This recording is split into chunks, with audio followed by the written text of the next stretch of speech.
안녕하세요. 오지랖TV입니다.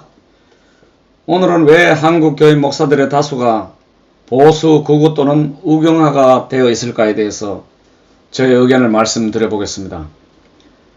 그래서 제가 자료를 많이 찾아봤습니다.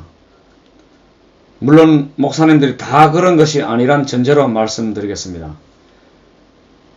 예수 그리스도는 진보 중에 극진보였습니다.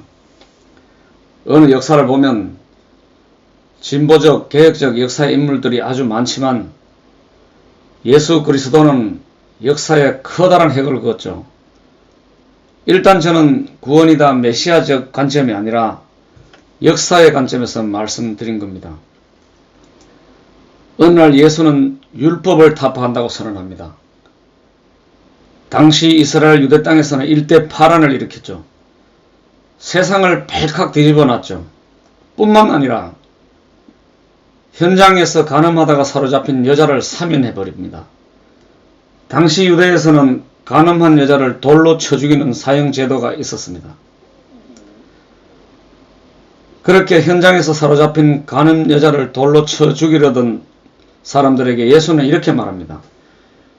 너희 중에 죄 없는 자가 돌로 치라. 죄 없는 자가 어디 있겠습니까? 모두 다 돌을 버리고 떠나갔습니다. 예수께서는 수많은 진보적, 개혁적 사건들이 많지만 일례로 제가 말씀을 들어본 겁니다. 가톨릭 신부들이나 스님들도 다수가 개혁적, 진보적 성향을 갖고 있습니다. 그런데 말입니다. 왜 유독 기독교, 개신교 목사들은 그 보수의 생각을 갖고 있을까에 대해서 본론으로 들어가겠습니다. 해방을 전후해서 평양은 기독교가 급속도로 팽창하면서 소위 기독교 대부흥이 일어났습니다. 당시에 평양을 중심으로 동방의 예루살렘이라고 불리울 정도로 왕성했던 시기입니다. 해방이 되면서 소련 군사정부가 개입하면서 기독교를 탄압하기 시작했습니다. 중국에도 모택동이 문화대혁명 때 종교인들을 대규모 학살하고 말았죠. 모든 종교를 말살하는 정책을 자행했죠. 독일 히틀러 나치 정권의 버금가는 아주 악명이 높습니다. 공산당은 종교를 아편에 비유하며 탄압했습니다. 소련 공산당은 김일성을 앞세워서 기독교인들을 가만둘 리가 없었죠. 평양에 기독교 서북청년단이라는 조직이 있었습니다. 그 후에 한경직 목사라든지 김중공 목사, 금남교회 등 그들은 공산당을 경멸하며 월남하게 됩니다. 그들은 훗날에 한국교회의 지도자가 되고 한국 기독교인들에게 절대적 영향을 끼치게 됩니다. 저 역시 공산당이 싫습니다. 그들은 공산당의 부당성을 알리며 이승만 정권과 결탁하여 제주 4.3 양민 학살 사건 등 깊숙이 관여를 했습니다. 기독교 서북청년단의 공과 화가 분명합니다. 이데올로기 사상과 공산당 척결에 편승하여 독재 정권에 아부를 했죠.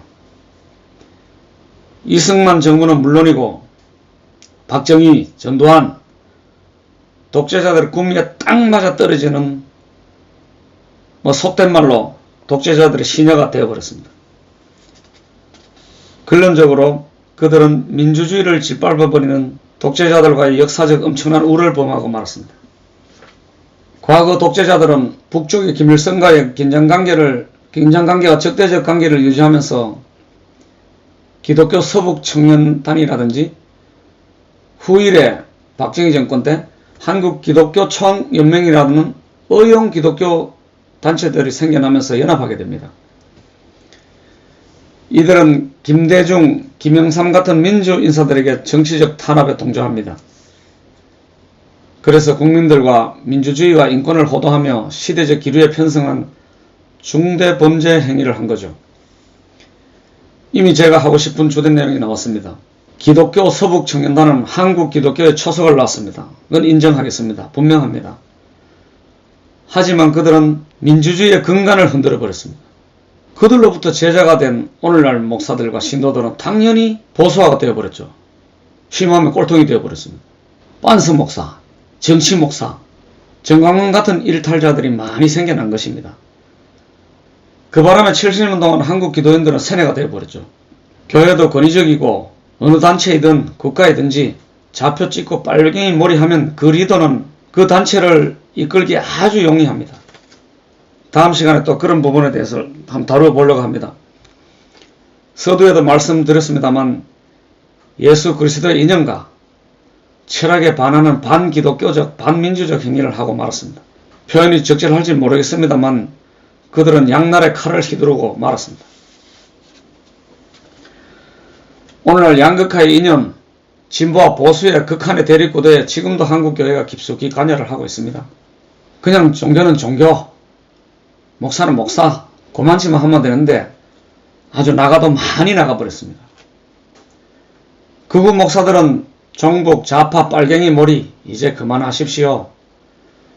시대와 국민들은 과거 독재 정권이 써먹던 좌빨몰이를 용도 폐기했습니다. 정광훈 같은 그런 일탈자들이 더 이상 안 나오길 바랍니다.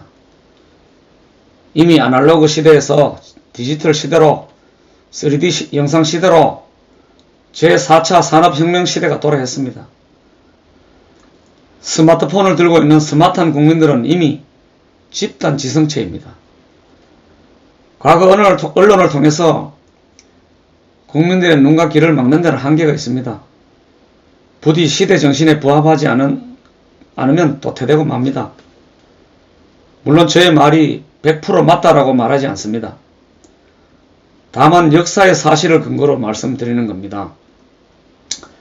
제가 어릴 적에는 한국 교회 교육이 사회 교육을 선도해 나갔습니다.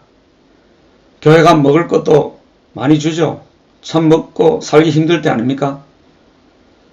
교회 가면은 교회 교육 프로그램도 듣도 보도 못한 시청각으로 당시 아이들을 사로잡아 버렸죠. 하지만 작금의 시대에는 한국 교회가 세상 교육을 따라가지 못합니다. 제가 하고자 하는 말은 오늘날 아이들이 탈기독교라고 보면 됩니다. 일내겠지만 여러가지 복합적 이유가 있겠습니다만 과거 독재 정권에 세뇌되어 있지 않기 때문에 물론 안보의식은 상당히 결여되어 있을지 몰라도 적어도 종북 좌파 몰이에는 이들이 해당되지 않는단 말입니다. 그래서 극우 기독교 지도자 여러분 스스로 예수 제자라면서요. 예수에 반하는 그런 행동하지 맙시다. 새로운 패러다임을 바꿔주세요. 하기사 한평생 머리에 그런 사상이 박혀 있는데 어떻게 버리겠습니까만 이데올로기 사상을 바꾸세요. 그냥 세월이 말해주고 역사가 말해주겠지요. 한 시대는 가고 한 시대는 또 오겠지요. 다만 세수로는 세부대에 넣어야지요. 예, 여기까지 들어주셔서 감사합니다. 구독 신청과 좋아요 많이 눌러주시면 용기를 얻어서 더 방송 열심히 해보겠습니다. 여기까지입니다.